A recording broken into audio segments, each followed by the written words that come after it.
Remember in kindergarten when you sat down at recess and looked around at all the other kids to see if you could get something better than your regular old snack?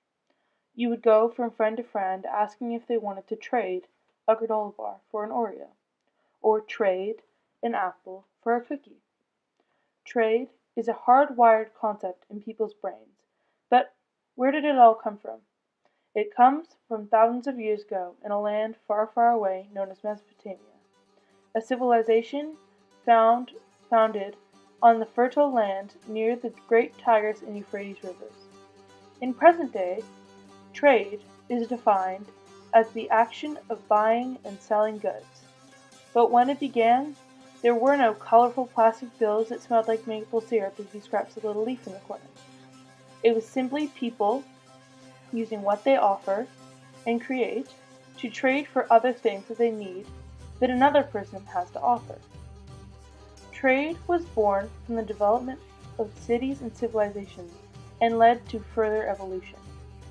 As the first societies were created in ancient Sumer around 4500 BCE, trade became an inevitable next step in human growth. Locally, different social classes offered different goods that the others would need.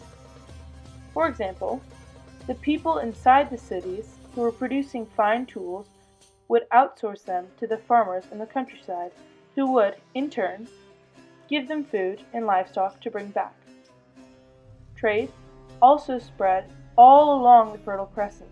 Different cities also began to trade various goods with each other. The first long-distance trades were between Mesopotamia and the Indus Valley, Pakistan in roughly 3000 BCE. But that is not where it all began. It began with brave merchants building boats and makeshift carts to trek along the Euphrates and Tigris rivers, to lands far and wide, rich with foreign fabrics, foods, and tools. Soon, nobility and royalty desired luxury goods from other places, and more merchants from more and more cities set off to buy and sell goods. Cities that had more precious metals and luxurious materials would become wealthier, and their economies would grow exponentially. Merchants would also set up shop in different regions and make deals with the nobility there. Assyrian merchants traveled thousands of miles to Anatolia, where they paid a tax to the rulers, so to have a special area of Kanesh where they traded. By 2400 BCE, everything from oil to pottery to precious metals was being traded all across Mesopotamia, some goods even being from Egypt. Trade was an incredible, significant innovation in both human culture and human history. For the first time since their invention, cities were connected. What started with merchants led to cities making deals with other cities. This was the beginning of diplomatic relations with other civilizations and allowed everyone to benefit from each other. It inspired numerous crucial inventions such as cuneiform writing, necessary to record trade along the way. It also led to goods being refined and improved, as the craftsmen had to compete with other craftsmen from all over the Middle East.